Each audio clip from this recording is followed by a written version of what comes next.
Ô Léo, você gosta de viajar desde sempre? É uma coisa de criança ou você foi pegando gosto, assim, por curiosidade?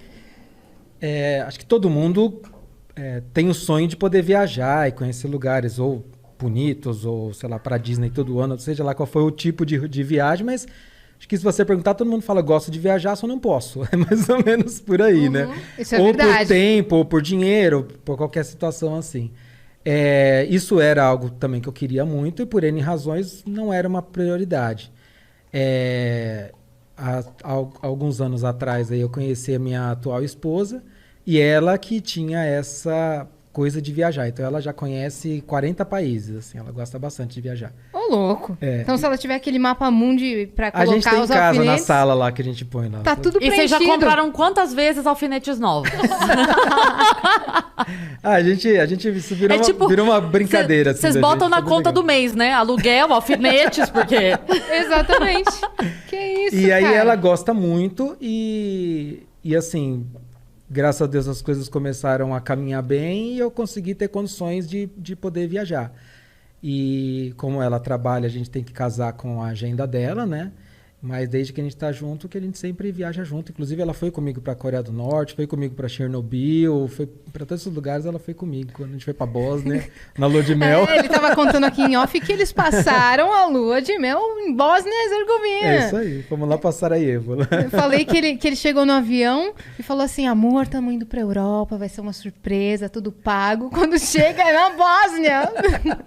Ela já imaginando as gôndolas, assim, né? O cara tocando e tal. Não. Mas o pior... Ela passou Paris, Itália. O pior de tudo é que assim, eu queria ir pra Europa e ela não queria de jeito nenhum, porque o negócio dela é Ásia, é viagem roots, é trilha, ela gosta de aventura, então... Mochilão. Eu gosto das coisas... Mochilão, a gente fez muito mochilão. A gente ficava em quarto com 12 pessoas, viajando... Quando a gente foi pra Europa, a gente fez mochilão. Em hostel, Em hostel mesmo, em hostel mesmo. Então, ela gosta de aventura. Então, falou em viagem, que ela fala viagem muito clichêzinha assim, ela não gosta. Ela gosta de viagem de aventura. Então, as viagens dela é Tailândia, Vietnã, ela gosta dessas coisas. Bom, agora você pode matar ela de inveja quando ela começar a colocar os mais de 40 alfinetes no mapa mundi. Você fala, eu fui pra Vênus. Vai ter que comprar Esse um você não planetário. tem. Eu tenho um alfinete fora do mapa mundi. Muito legal. Mas você começou a viajar depois que você se formou em História? Ou foi já Não, antes? eu me formei em História antes. Eu fiz História por hobby. Então, eu nunca exercia a profissão nem nada. Eu fiz porque eu gosto de História. E eu não sei porque que eu resolvi fazer uma faculdade só porque eu gosto. Eu poderia simplesmente ficar lendo e tal, que dava na mesma, né? Mas eu quis fazer e eu terminei a faculdade... Eu terminei o curso mesmo, foi em 2012, alguma coisa assim. E aí eu só fui pegar o diploma muitos anos depois porque eu queria fazer o estágio de verdade. Eu não queria só pegar a assinatura. Então eu fiquei 6 meses numa escola pública fazendo estágio para poder ver na real como é que é. Como professor? Como professor. Eu acabei ajudando bem mais na secretaria, na coordenação, do que dando aula. Mas eu dei aula de tudo, porque faltava professor de todos os dias monte, e daí eu tinha que dar aula de tudo que aparecia. Né? Ensino fundamental? Foi ensino fundamental. E como que era ser professor de ensino fundamental? Assim, lógico que foi um período muito curto para eu fazer qualquer avaliação, mas a minha experiência, eu quis uma escola pública até para poder ter um pouco dessa vivência, né? Eu, assim, fiquei muito triste com o que chega para os alunos e... Bom, para ser honesto, para mim, assim, parece que está todo mundo fingindo.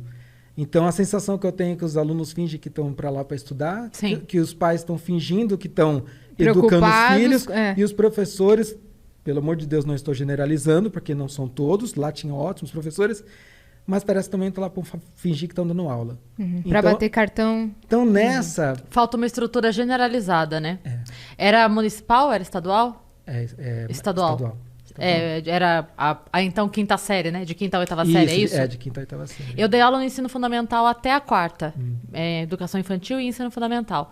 E eu falava muito isso, falta uma estrutura, né? Os professores não têm estrutura, todas as soluções vêm na base da canetada. Então, eu trabalho... Na época que eu dei aula, tinha o lance da inclusão, que era uma discussão eterna, porque, assim, a inclusão, ela é excludente para a escola, para a turma. Então, você não prepara o professor. Então, assim, você só tá,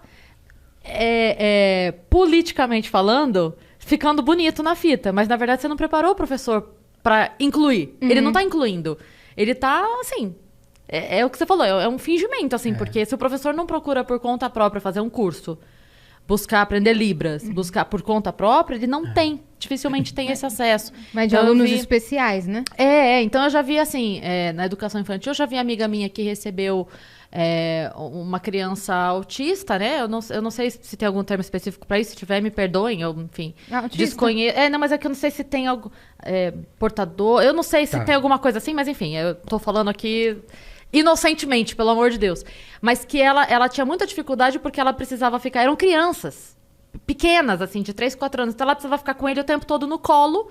E aí, assim, ela tá incluindo esse ou tá excluindo os outros 29? Minha mãe, ela trabalha como auxiliar de vida escolar numa escola da prefeitura e ela faz justamente esse trabalho. Ela cuida das crianças com necessidades especiais. Então, a professora continua dando aula e a minha mãe dá uma atenção maior para ajudar aquele aluno a realizar as atividades, a se enturmar com os outros colegas numa escola da prefeitura. Eu acho... Aluno de, assim, de 2, 3 anos, 4 anos. Falando brevemente, assim, como pedagoga, porque me formei nisso, mas eu sempre acreditei que tinha que ter a inclusão social, a inclusão da convivência, mas não a inclusão da educação, porque essas crianças precisam de um lugar específico que atenda a elas na questão educacional. Então, assim, essas crianças frequentarem a escola sem uma obrigação, por exemplo, ir 2 vezes por semana, participar da aula de educação física, ir 2 vezes por semana e participar da aula de artes. Sim. Beleza. Agora porque acontece um jogo duplo aí que nem essa criança consegue acompanhar, e se a professora é complacente com o não envolvimento dessa criança, que ela tem que ser porque ela não consegue acompanhar, ao mesmo tempo os outros falam assim, por que ele... então também não vou fazer. Ele não faz isso, passa de ano. Entendi. A criança não entende muito bem por que a professora não briga com ele porque ele não fez a tarefa. Então. Né? Pode falar. Eu só queria deixar claro, porque às vezes também, de repente, alguém vai começar a falar que eu tô falando que todo professor tá fingindo. Não é isso. Você deixou bem claro que você não generaliza. Claro. Porque assim, o que eu via lá, né? Então, quando eu chegava de manhã, tinham 17 turmas. Todos os dias, obviamente, tinha que ter às 7 da manhã 17 professores. O normal era ter 12, 13, isso todos os dias. Isso significa que tinham muitos professores comprometidos, mas tinham muitos que não estavam nada comprometidos.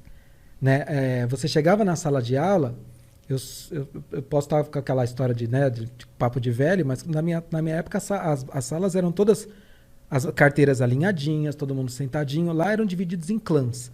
Então tinha um grupo com as carteiras todas amontoadas num canto, que era a turma que dormia. Aqui era a turma do funk, ali era a turma do videogame, aqui era a turma da maconha. Cada grupo era um grupo. E eles ficavam com a carteira virada de costas pro professor. E eu cansei de entrar em sala só para assistir a aula do professor. Então isso não era comigo, era com todos os professores. E aí tinha sempre, de uma sala de 30, 40, tinha 5, 6, que eles catavam a carteira e levavam para frente para conseguir ouvir o professor. E o professor, ele desistia de tentar dar silêncio. Conquistar o silêncio da sala. Então, assim, por isso que eu falei, eu não quero culpar o professor, porque ele também é vítima desse processo. Claro. Ele é vítima desse abandono.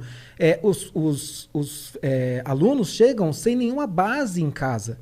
E eles não têm base em casa porque na geração deles, os pais também não tiveram base. Tem uma coisa que vai passando de geração para geração. Como vai corrigir isso, eu não sei. Mas, assim, é um abandono geral. Então, chega uma hora que eu entendo, minha irmã, professora, ela vive exausta. Que não consegue. Exaustivo. Então, tem alguns professores que eles falam, olha, quer saber? Não vou mais ficar dando murro em ponta de faca. Então, eu não estou fazendo nenhum juízo de valor, mas assim, e também, como eu falei, longe de eu ter experiência suficiente para poder avaliar. Claro. Desse curto período que eu tive, eu encontrei pessoas excelentes, principalmente as pessoas da coordenação, que foi onde eu fiquei, eram pessoas assim, excelentes, que queriam fazer de tudo para poder dar uma boa educação, mas não tinha... não tem a base. Não tinha suporte. Eu devo... Bom, do que é tenho certeza, eu devo ser mais velha que você também. Eu lembro que na minha época de criança, eu lembro que eu cheguei da 3ª série, primeiro dia que eu cheguei em casa, minha professora era demônio, assim, ela tacava giz na cabeça, ela gritava, ela pegava o apagador, ela batia na beirada da tua mesa, tá, assim, nossa. Já tive uma assim também. E eu lembro perfeitamente que no primeiro dia que eu cheguei, eu tava com o olho arregalado desse tamanho. Não parece, mas eu fui uma criança comportada.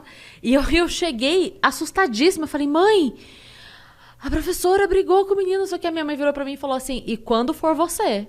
Se um dia for você, eu também vou brigar. Então, eu sinto que isso mudou. Porque hoje em dia, quando a professora briga com o aluno, os pais vão pra cima do professor. Né? Eu lembro que a minha mãe me deu uma bronca prévia. Sorte sua que não foi com você. Porque se um dia ela brigar com você... Se você chegasse com alguma reclamação de professor em casa, a bronca vinha em você. Nossa. O corretivo vinha em você. Hoje em dia, é aquela piadinha, né? Que o aluno chega pro professor e fala, professor, é melhor você tomar cuidado. Daí ela fala, tomar cuidado? É, porque meu pai falou que se eu repetir de ano alguém vai apanhar. Exatamente. Mas isso. Eu vim dessa inverteu. época também. Eu vim dessa época e... Por sorte, não só sorte, eu sempre estudei em escola particular e eu falo que não por sorte porque minha mãe trabalhava em 2 turnos para conseguir pagar a escola, eu tinha bolsa e eu pago os meus estudos desde a 6ª série do fundamental. Você? Eu. Então, assim, eu comecei a trabalhar com 11 anos de idade, numa época que isso era quase aceitável, e na escola, eu trabalhava na escola de faxineiro. Eu trabalhei com 12 e com 13 anos na escola de faxineiro para poder ajudar, porque eu tinha bolsa. Meu Deus. Então, assim, eram tempos loucos, né? Então, eu sou de 79, então vocês façam contas aí. Então, eu tenho 42 anos, não sou tão velho, mas, assim, eram tempos diferentes. Hoje a gente fala isso, para quem é mais novo, fala isso é impensável, mas eram tempos diferentes. Então, eu lembro uma vez, a minha mãe chegou pro meu irmão, né? Eu não lembro, porque nessa época eu era muito mais novo, mas ela conta. Chegou meu irmão quando ele fez 14 anos, falou, você tem que trabalhar, arrumei um emprego para você.